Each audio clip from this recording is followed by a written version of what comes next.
this survey result was something that I had not expected. Whenever I read blogs and talk with people, it is always about, well, we made this cool thing in Groovy, we made this cool XSLT thing. It's not as much about the message mappings in cloud integration. And I guess there's a reason for it. It is not really sexy to be using it when you have all of these new fancy things like Groovy or XSLT. Well, not new and fancy, but different, and where you have a different option as developers to work on these things. But I had not expected that 73% of people said this is the one we would prefer. I do see message mapping has a number of advantages. It is fairly easy to get started, just 2 schemas of WSDLs or JSON formats, and you can start mapping. And you can test, and it is documented which fields maps to which. But one of the challenges that I find with it is you need to understand cues and context. I'm not sure how many people get to that level of understanding about what is a cue, what's a context, how do I use it, and how do I use this to simplify my mappings.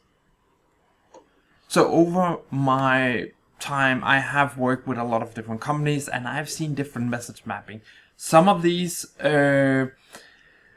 were not really good. They did not understand this concept, and thereby it made it really difficult for them to work with and understand. And well, I also think that message mappings has a good part when you're doing migration, because you already have existing mappings and content, and the more you can migrate this, the better, because then you have the format that the users want. If you have user-defined functions in, etc., the Figaf tool will help you migrate these things. The other thing that is interesting in this perspective is, why not Groovy and XSLT? And there's a JavaScript also, but not a lot of using then. But I do see XSLT as a good replacement in a lot of the places where you would otherwise use message mapping. XSLT is easy to read, and you can just extract some content, say it's this field, I want to concatenate it with this, and you can even include CPI related elements in it, making it easier. I would say Groovy is more for larger conversions and structures, more complicated calculations or whatever you would need as a part of this, but I would not expect you to use it to make large, well, normal day-to-day mappings in, because then it just becomes too complicated. It may be okay for you, but the next person that needs to support this will be a bit of a challenge.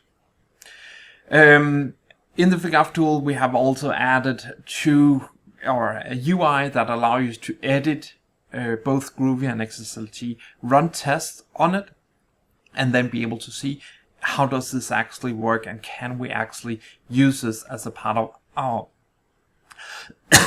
development process. I do think that this is also an important aspect, making it a lot easier for developers to use this.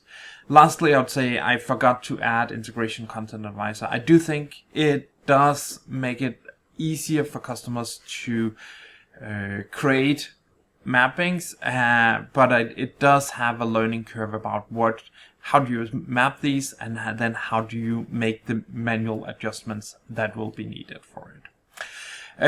So what's your take on mappings?